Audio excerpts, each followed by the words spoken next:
बिस्मिल्लाहिर्रहमानिर्रहीम। अमानुल्लाह पंजवानी आपसे मुखातिब है। आज एक नए टॉपिक पर डिस्कस करने जा रहा हूँ। वो है NOC, नो ऑब्जेक्शन सर्टिफिकेट। असल में बात ये होती है कि रियल एस्टेट के हवाले से अगर वो प्रोजेक्ट कोई लैंड का है या अपार्टमेंट का है या FL साइड है या फिर ये कि कोई कॉटेजेस का प्लॉट है, तो बहुत ही अहम एक सेगमेंट होता है NOC। ठीक है। आम तौर पर पब्लिक जो हमारी वो समझती है कि अगर किसी प्रोजेक्ट का अगर NOC है तो इसका मतलब वो अथेंटिक है। और ये बात अभी पिछले दिनों नस्ला टावर की वजह से एक चीज़ साबित हो चुकी है कि NOC होने का मतलब हरगिज़ ये नहीं है कि वो प्रोजेक्ट लीगल है।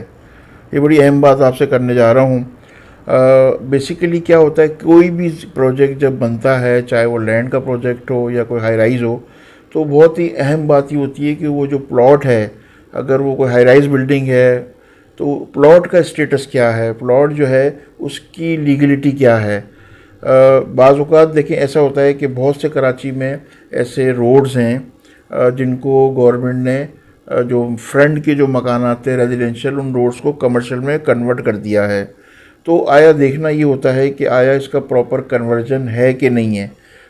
अगर उसके अंदर कोई भी ऐसी गैर कानूनी या कुछ रकम रह जाता है, मिसाल के तौर पर 1000 गज़ का प्लॉट है और 1200 गज़ पे वो कंस्ट्रक्ट कर रहे हैं, तो वो 200 गज़ की वजह से जो है ना ये पूरा प्रोजेक्ट जो है वो लीगल नहीं रहेगा।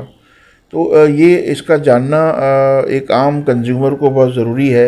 आप सबसे पहले बिल्डर से सवाल करें कि मुझे इस लैंड के स्टेटस के डॉक्यूमेंट दिखाएं। आम तौर पर मैं आपको बताऊं कि प्रैक्टिस नहीं है, कोई नहीं दिखाता। अच्छे बिल्डर जो है वो चेक करा देते हैं। आप बोले मुझे इस लैंड के जिस पर आप ये बिल्डिंग बना रहे हैं इसकी लीगल स्टेटस बताएं, ठीक है, प्लॉट का। तो वो आपको अंदाज़ा हो जाएगा वो कन्वर्टेड है, कोई कहीं वो ST प्लॉट से कन्वर्ट तो नहीं है, कहीं वो रेजिडेंशियल से कन्वर्ट तो नहीं है। अगर कन्वर्ट है तो क्या कन्वर्जन में इसकी प्रॉपर फीसेस वगैरह जमा की गई हैं और तमाम डिपार्टमेंट से प्रॉपर NOCs लिए गए हैं, या जो कंसल्ट जो मदर अथॉरिटी है जिसकी जुरिडिक्शन में वो प्रॉपर्टी आ रही है उसका भी इसके अंदर NOC शामिल है। तो फिर इसके बाद जो है वो सारी मामलात जो है वो क्लियर होते चले जाते हैं। तो NOC जब देखें, वैसे आम तौर पर 18 से 22 NOCs होते हैं जो किसी भी बिल्डर को लेने होते हैं, चाहे वो लैंड का प्रोजेक्ट हो चाहे वो हाई राइज़ का प्रोजेक्ट हो। अब 18 NOCs का मैं तफसील से किसी और वीडियो में ज़िक्र करूँगा, जिसमें इवन जो म्यूनसिपल एरिया है, जो म्यूनसिपल कमेटी है उस इलाके में जहाँ वो प्रोजेक्ट है, वहाँ का भी उसका भी NOC चाहिए होता है, ट्रैफिक का NOC चाहिए होता है, और पानी, वाटर सेवरेज बोर्ड, एनवायरनमेंट, अगर सिविल एविएशन अथॉरिटी के अंडर में आता है, एयरपोर्ट की जुरिडिक्शन में अगर वो ज़मीन आती है तो उनके भी प्रॉपर NOCs होते हैं, बोर्ड ऑफ रेवेन्यू के NOCs होते हैं। मतलब ये कि पूरी एक सीरीज़ है ये, स्वी गैस, के इलेक्ट्रिक और वॉट जो भी जो कंसल्ट अथॉरिटी किसी भी शहर में है, तो ये पूरी एक नंबर ऑफ़ NOCs होती हैं और उसका एक पूरा प्रोसेस होता है। हमारे यहाँ आम तौर पर प्रैक्टिस ये है कि बिल्डर जो है ना वो प्रोजेक्ट लॉन्च कर देता है और ये NOC के प्रोसेस को जो है ना ये वो जो 5 साल का पीरियड होता है उसके अंदर चल रहा होता है। जबकि बाहर ऐसा नहीं होता। UAE में या अगर आप और कंट्रीज़ में देखें तो वहाँ एक real estate regulatory authority RERA जो है वो फॉर्म है, जिसकी एक अपनी कंडीशन है। उस पर किसी वक्त मैं एक और वीडियो बनाऊँगा रेरा पर। इसकी इम्प्लीमेंटेशन की बहुत ज़रूरत है पाकिस्तान में। तो यहाँ आम तौर पर NOCs की प्रैक्टिस यही रहती है। अच्छा, एक और चीज़ मैं आपको एक उसमें पॉइंट हाईलाइट करूँगा कि NOC अगर सिंध बिल्डिंग कंट्रोल अथॉरिटी है वो अगर NOC इशू करती है तो इसमें कुछ ख़ास बात 2 से 3 चीज़ें मैं आपको हाईलाइट करूँगा कि एक तो आप उस प्रोजेक्ट की NOC प्रॉपर SBCA की जो वेबसाइट है, ये वेबसाइट आपको यहाँ डिस्प्ले भी हो रही है, तो आप इस पर जाकर आप चेक करें कि इस प्रोजेक्ट की प्रॉपर NOC इशू हुई है कि नहीं हुई है।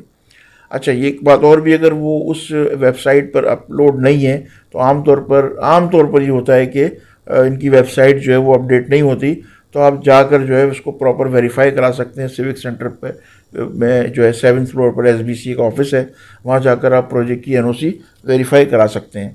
तो जब वेरिफिकेशन होती है उस NOC में ख़ास बात डिफ़ाइंड होती है। एक और बात भी मैं आपको जिक्र करूँगा कि आम तौर पर ये कानूनी फॉर्मेलिटी है कि वो NOC जो है जो लीडिंग अखबारात हैं उसमें पब्लिक नोटिस की शक्ल में छपते हैं। SBCA की रिस्पॉन्सिबिलिटी होती है कि उस एनओसी को पब्लिश करे, इसको इत्तलाए आम की शक्ल में आम पब्लिक को दे। तो ये कि उसको अगर आप स्टडी करेंगे, इत्तलाए आम अभी आपको मेरी स्क्रीन पे भी नज़र आ रहेगा, इसकी ये शक्ल होती है, डेफिनेटली आपने अखबारात में देखा होगा। इसमें कुछ ख़ास ऐसी चीज़ें हैं जो एक कंज्यूमर या क्लाइंट जब कहीं बुकिंग करा रहा होता है तो उसको देखना होता है। उसमें ये देखना होता है कि वो एनओसी इशू डेट क्या है, किस डेट को वो इशू हुई है, किस साल को इशू हुई है, ये उसके अंदर हाईलाइट होता है। फिर उसके अंदर एक और डेट भी होती है, कंप्लीशन की डेट भी होती है, यानी तारीख़ तकमील जो है, किस डेट को ये प्रोजेक्ट जो है वो पूरा पाया तकमील तक पहुँचेगा। आमतौर पर 4 साल 5 साल का पीरियड होता है। ये लीगली एक बाउंडिंग होती है बिल्डर को, और उसके अंदर कुछ स्टेप्स होते हैं एनओसी में लिखे होते हैं, उसको इस टाइम में जो है ना बिल्डर को वो प्रोजेक्ट जो है वो उस पर कंस्ट्रक्शन या डेवलपमेंट करनी होती है, और वो डिफरेंट 5 साल के फेजेस होते हैं। इस एनओसी में एक और बड़ी अहम बात मेंशन होती है, उसमें एसबीसीए ये डिसाइड करता है कि बिल्डर को किस रेट में पर स्क्वायर फीट माल बेचना है, पर स्क्वायर फीट अपार्टमेंट बेचना है, चाहे वो अपार्टमेंट बिल्डिंग है या चाहे वो लैंड का प्रोजेक्ट है। आम तौर पर कराची में इस वक्त जो एनओसीज दी जा रही है उसके जो रेट हैं पर स्क्वायर फीट के, वो अराउंड 6,000 रुपये हैं। सुरजानी टाउन में ले लें, स्कीम 33 में ले लें, यानी अगर आप 6,000 का मतलब इसको इस तरह समझें कि अगर 1,000 स्क्वायर फीट का अपार्टमेंट है तो 6,000 का मतलब है वो उसकी कीमत 60 लाख रुपए होनी चाहिए, उससे ज़्यादा नहीं होनी चाहिए। ये मैं टोटल कवर्ड एरिया की बात कर रहा हूँ, नेट एरिया की बात नहीं कर रहा, इस पर मैं अभी आऊँगा। कवर्ड एरिया में बहुत सारे उसमें शामिल होते हैं, मगर इससे पहले मैं आपको बता दूं कि ये जो प्राइस है 6,000 पर स्क्वायर फिट, आम प्रैक्टिस ये है कि बिल्डर जो है उससे ज़्यादा ही प्राइस चार्ज कर रहा होता है। अगर आप एनओसी पे प्राइस देखेंगे और जो उसका अपना ब्रोशर होता है उस पर प्राइस देखेंगे तो आपको 2 से 3,000 4,000 का डिफरेंस नज़र आएगा। इस वक्त कराची में जो प्रैक्टिस है, जो नए प्रोजेक्ट लॉन्च हो रहे हैं वो कम से कम 10,000 रुपये स्क्वायर फिट में बेच रहे हैं। और इसमें एक पकड़ वाली बात ये है कि इसका जो पेमेंट शेड्यूल होता है, आप अगर देखेंगे पेमेंट शेड्यूल पर ना प्रोजेक्ट का नाम होता है और ना बिल्डर का नाम होता है, सिर्फ एक पेमेंट शेड्यूल होता है, उसमें इंस्टॉलमेंट मेंशन होती हैं और वो रेट उसका जो है ना वो 10,000 क्लेम कर रहे होते हैं, इसलिए उस पर नाम नहीं होता कि उस पर जो है ना वो पकड़ हो सकती है। तो ये चीज़ आप आर्ग्यू कर सकते हैं ना सिर्फ अपने बिल्डर से। देखें, ये हज़ारों में से कोई 2-4 लोग हैं जिनको ये चीज़ें पता होती हैं, वो जाकर जब बात करते हैं तो बिल्डर जो है ना वो निगोशिएशन पर तैयार हो जाता है और रेट कम कर देता है। आप कह सकते हैं भाई मैं ये कंप्लेन कर सकता हूँ आपकी कि आप इस रेट से, अप्रूव्ड रेट से आप ज़्यादा ले रहे हैं, तो ये है कि वो निगोशिएट करता है और इसका बेनिफिट जो है आफ्टर ऑल क्लाइंट को पहुँचता है। तो और इसी तरह जो लैंड का प्रोजेक्ट होता है, लैंड से पहले मैं डिस्कस करूंगा शॉप्स का। शॉप्स के जो रेट आजकल जो अप्रूवल मिल रही हैं कराची में, वो 15,000 रुपये स्क्वायर फिट के रेट से मिल रही हैं। 15,000 स्क्वायर फिट का 15,000 खुद ही लगा लें, और मगर आम तौर पर जो बिक रही हैं चीज़ें, जो शॉप बिक रही हैं वो 20,000 25,000 30,000 रुपये तक की जो है पर स्क्वायर फिट में जो है ना वो बिल्डर सेल कर रहा होता है। चूँकि हमारे यहाँ आपको पता है कोई चेक एंड बैलेंस नहीं है, कोई ऐसी अथॉरिटी हैं तो सही, मगर लोग उन तक अप्रोच नहीं करते हैं। बहुत से ऐसे जगहें हैं जो ख़ास तौर पर एक इदारा है जो मुहतसिब आला का ऑफिस है, कंज्यूमर कोर्ट्स हैं, कोई इस तरफ जाता नहीं है, जिसकी वजह से जो है वो आम तौर पर बिल्डर को अपनी मनमानी करने का मौका मिलता है और कंज्यूमर में अवेयरनेस भी नहीं है। ये वीडियो बनाने का मकसद भी यही है कि लोग इसमें अवेयर हों।